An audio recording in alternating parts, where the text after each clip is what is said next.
Pagbasa mula sa aklat ni Propeta Jeremias. Nalalapit na ang araw, sabi ng Panginoon, na pasisibulin ko mula sa lahi ni David ang isang sangang matuwid, isang hari na buong karunungang maghahari. Paiiralin niya sa buong lupain ang batas at katarungan. Magiging matiwasay ang Juda sa panahon ng kanyang pamamahala at ang Israel ay mapayapang mamumuhay. Ito ang pangalang itatawag sa kanya. Ang Panginoon ay matuwid. Sinasabi ng Panginoon, darating nga ang panahon na ang mga tao'y di na manunumpa ng ganito. Nariya't buhay ang Panginoong nagpalaya sa Israel mula sa Ehipto.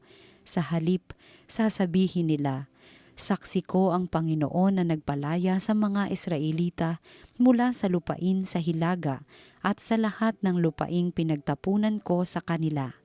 Babalik sila sa sariling lupa at doon muling mamumuhay. Ang salita ng Diyos. Mabubuhay siyang marangal at sasagana kailanman. Turuan mo yaong haring humatol ng katuwiran, sa taglay mong katarungan o Diyos siya'y bahaginan, upang siya'y maging tapat mamahala sa iyong bayan, at pati sa mahihirap maging tapat siyang tunay. Mabubuhay siyang marangal at sasagana kailanman. Kanya namang ililigtas ang sinumang tumatawag, lalo yaong nalimot ng mga taong mahihirap. Sa ganitong mga tao siya'y lubhang nahahabag. Sa kanila tumutulong upang sila ay maligtas. Mabubuhay siyang marangal at sasagana kailanman. Ang poong Diyos ng Israel purihin ng taong madla. Ang kahangahangang bagay tayo siyang marangal at sasagana kailanman. Ang dakilang ngalan niya ay purihin kailanman, at siya ay dakilain nitong buong sanlibutan. Amen, Amen.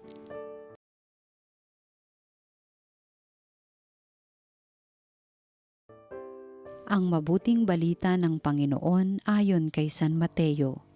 Ganito ang pagkapanganak kay Hesukristo. Si Maria ang kanyang ina at si Jose na nakatakda ng pakasal. Ngunit bago sila nakasal, si Maria ay natagpo ang nagdadalang tao. Ito'y sa pamamagitan ng Espiritu Santo. Isang taong matuwid itong si Jose na kanyang magiging asawa. Ngunit ayaw niyang mapahiya si Maria, kaya ipinasya niyang hiwalayan ito ng lihim. Samantalang iniisip ni Jose ito, napakita sa kanya sa panaginip ang isang anghel ng Panginoon. Sabi nito sa kanya, Jose, anak ni David, huwag kang matakot na tuluyang pakasalan si Maria, sapagkat siya'y naglihi sa pamamagitan ng Espiritu Santo. Manganganak siya ng isang lalaki at ito'y pangangalanan mong Jesus, sapagkat siya ang magliligtas sa kanyang bayan sa kanilang mga kasalanan. Nangyari ang lahat ng ito upang matupad ang sinabi ng Panginoon sa pamamagitan ng propeta. Maglilihi ang isang dalaga at manganganak ng isang lalaki at tatawagin itong Emmanuel. Ang kahulugay, kasama natin ang Diyos. Nang magising si Jose, sinunod niya ang utos ng anghel ng Panginoon. Pinakasalan niya si Maria, ngunit hindi ginalaw ni Jose si Maria hanggang sa maipanganak nito ang isang sanggol na lalaki na pinangalanan niyang Jesus. Ang mabuting balita ng Panginoon. Pinupuri ka namin, Panginoong Hesukristo.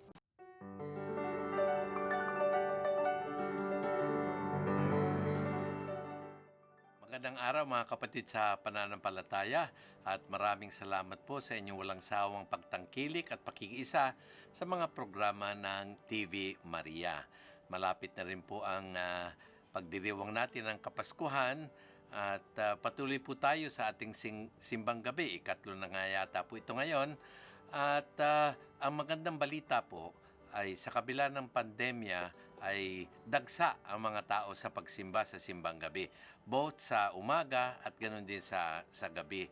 Para bang sinasabi ng mga tao, Lord, kailangan namin talaga ang tulong mo. Huwag mo kaming pabayaan, huwag mo kaming kalilimutan. alisin na po itong COVID-19 na ito. Ito'y pahamak sa buhay namin. Marami na po ang mga nagkasakit. Marami na po ang hirap na hirap. Marami na po ang mga nadidepress, nawalan ng trabaho at nalulungkot. Lord, tama na po. Maawa ka po sa amin. Huwag mo po kaming pababayaan. Alam ko yan ang sentimiento ng halos lahat na nagsisimba ngayong simbang gabi. Itipagpatuloy po natin sapagkat alam naman natin na itong simbang gabi, bukod sa Novena Masses, ay novena din in honor of the Most Blessed Virgin Mary, Mama Mary. At sa tulong ng kanyang panalangin, tayo diringgin ng ating butihing Panginoon Diyos. Amen? At tungkol naman po sa mensahe ng Panginoon sa atin, ang buhay po ay talagang punong-puno po ng problema. Iba't ibang klase ng problema. Problema sa kalusugan, problema sa relationship, problema sa negosyo, sa pamilya, and so on and so forth. Hindi po mawawalan yan. Ganyan po talaga ang buhay dito sa mundo. Kahit na po yung mga sinasabi nating mga banal, yung mga malapit sa Panginoon Diyos, ay hindi po nawawalan ng problema. Hindi porke malapit ka sa Diyos, exempted ka na sa problema. Lahat po tayo, sinner or saint, ay hindi po nawawalan ng problema. Ang mahalaga lang po ay kung paano natin hinaharap at tinutugunan itong problema o challenges na dumarating sa ating buhay. Tingnan po natin ang nangyari kay Saint Joseph. Alam naman po ninyo, engaged na sila ni Mary, ni Mama Mary, na ikakasal. Biglang na-discover ng Saint Joseph na merong dinadala sa sinapupunan ng Mahal na Birhen Maria at hindi yan sa kanya. Alam po ninyo, sa ganyang mga relationship, ay talagang nagkakahiwalayan na, talagang nagsisisihang katakot-takot, at talagang nag-aaway na, at habang panahon ng hindi na mag-uusap, ayaw na magkita dahil sa pait ng karanasang iyan.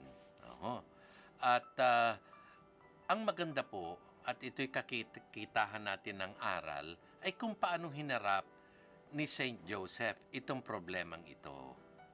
Alam po ninyo, noong panahong iyon, kapag may kaso hong ganyan na ang iyong girlfriend, ang iyong engaged to be married na, ay nagkaroon ng sangkol sa sinapupunan na hindi naman sa iyo. Adultery na po yan, ang tawag po diyan.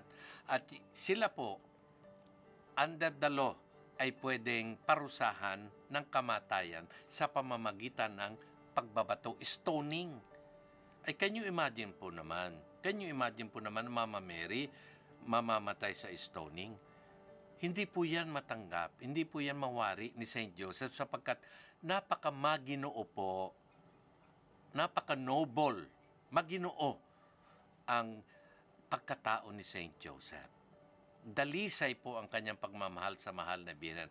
Bagamat malungkot siya at mabigat sa kanyang kalooban, nagpasa siya na hihiwalayan na lamang ang Mama Mary ng tahimik upang hindi na mapahiya ang Mama Mary at ma-humiliate sa harapan ng society.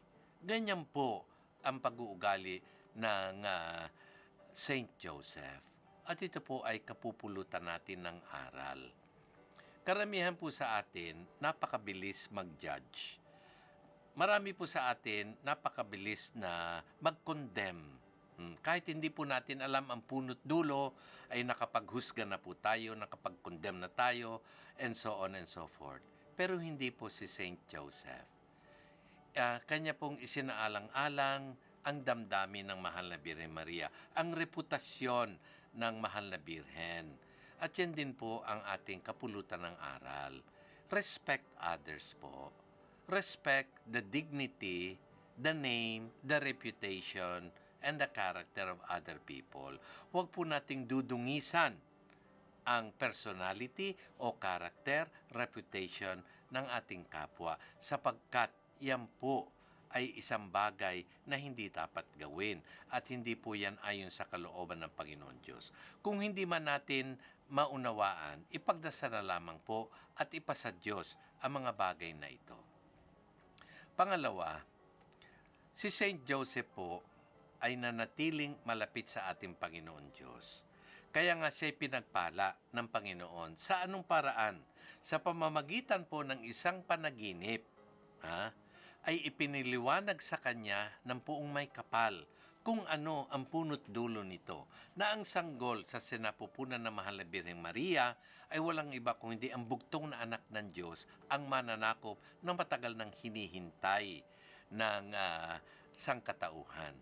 Kaya't sumang-ayon ng lubusan si Saint Joseph sa kaloobang ito ng Puong May Kapal at kanyang inako bilang foster father ang sanggol na iluluwal ng Mahal na Birheng Maria, walang iba kundi ang ating Panginoong Hesukristo. Ang aral po dito na dapat nating gayahin si Saint Joseph sa kanyang pananalig, sa kanyang pananampalataya, at sa kanyang pagiging masunurin sa kalooban ng Panginoon Diyos. At kung alam niya na ang Panginoon Diyos ay sumasa kanya, wala nang iba pang challenges siyang katatakutan. Lahat ay haharapin sapagkat alam niya na kaagapay niya ang Puong May Kapal at ang pinaglilingkuran niya ay walang iba kundi ang Puong Makapangyarihan. So, mga kapatid sa pananampalataya, yan po ang napakagandang witnessing ni Saint Joseph.